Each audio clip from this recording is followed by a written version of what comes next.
नमस्कार बंधुगण स्वागत समस्त को गोटे नुआ और क्विक वीडियो रे बंधुगण जदि आप योगी बामन यूनिवर्सिटी रे बीईडी करुले 24-26 बैच रे जो मानकर एबे कौन सरी एग्जाम सरी ए मास तले तो समस्त सर्टिफिकेट आसी जाइए ताले को सर्टिफिकेट आप बर्तमान कलेक्ट करेंगे आ को सर्टिफिकेट आपणकर यूनिवर्सिटी आने पड़ो ता विषय आलोचना करवा।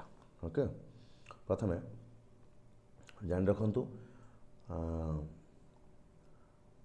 रिजल्ट आपणकर आसाला के 15/6 मास होनी कारण मुझे जानी नॉर्मली योगी बामन सर्टिफिकेट टे शीघ्र दे दियंती जदि आपंकर एजेंट भल थाए। ओके ताले पाखापाखि आम एग्जाम तो देते रिजल्ट आसाला 15/6 15 तो हाँ राइट एक्जाक्टली 15 जून 26 रिजल्ट आसाला आ बर्तमान सर्टिफिकेट आपंकर प्रायतः 1 तारिख आसवा आरंभ हो जाए 15 डेज रे से मैंने इश्यू करवा स्टार्ट कर देछंती को सर्टिफिकेट आप पाइबे ता विषय टी आम आलोचना करवा। राइट प्रथम होउछि आपणकर माने कहीदे लिस्ट ऑफ सर्टिफिकेट आपणक प्रथमे आसीबो गोटे प्रोविजनल सर्टिफिकेट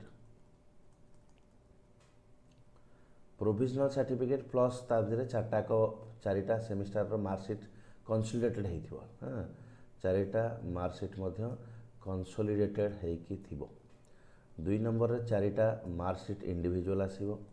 3 नंबर रे आपणकर ट्रांसफर सर्टिफिकेट बा जोटा कॉलेज लिविंग सर्टिफिकेट कहूचे ता सहित आपणकर कंडक्ट सर्टिफिकेट आसीबो। 4 नंबर रे आपणकर एनसीटी तरफ गोटे रेकग्नाइजेशन से कॉलेज को मिलचे डॉक्यूमेंट गोटे देबे। 5 नंबर योगी बामन यूनिवर्सिटी सहित से कॉलेज रो आफिलिएशन अच्छी बोली ओके गोटे आफिलिएशन डॉक्यूमेंट देबे। ये 5टा डॉक्यूमेंट आपन वर्तमान कॉलेज दे दबो। Provisional certificate cum memorandum of marksheets of each semester TC CLC conduct NCT recognization आउ आपणकर यूनिवर्सिटी आफिलिएशन या व्यतीत आपण को यूनिवर्सिटी रू अप्लाई करिके आनिबा पड़िबो। आउ गोटे हला माइग्रेशन जदि फ्यूचर स्टडी पाई दरकार पड़िबो and grade to percentage conversion. Okay grade to percentage conversion and then finally आपणकर ओरिजिनल डिग्री बा कन्वोकेशन ए तीनटा आपन को यूनिवर्सिटी आनिया को पड़िबो पर अप्लाई करिकी किंतु वर्तमान एतिकी डॉक्यूमेंट सब आसी जाइछि।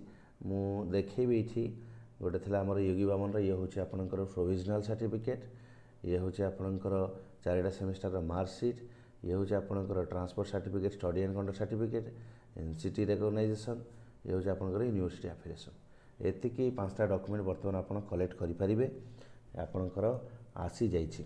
राइट एंड गोटे क्वेश्चन आसे बहुत जन पचारती सर ये जदि सर्टिफिकेट आसीन तार कारण कौन गोटे ही कारण।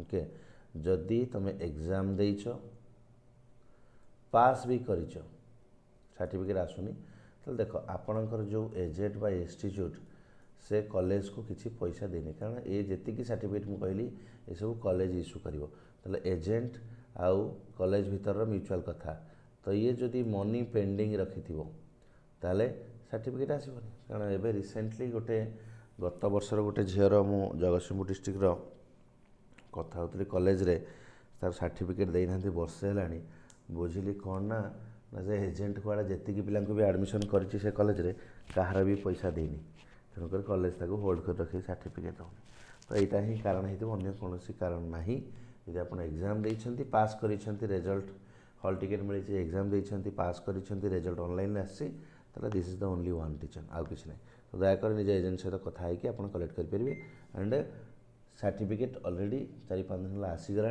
बर्तमान ओडिशा रे भी पहुँचीगला जो सेकेंड सेमिस्टर एग्जाम जाइए जो एजेंट मैंने सब नहीं आसछंती तो जदि आपन पाइना ताले डेफिनेटली एजेंट को फोर्स करंतु बट आज जाइए कलेक्ट करनियंतु।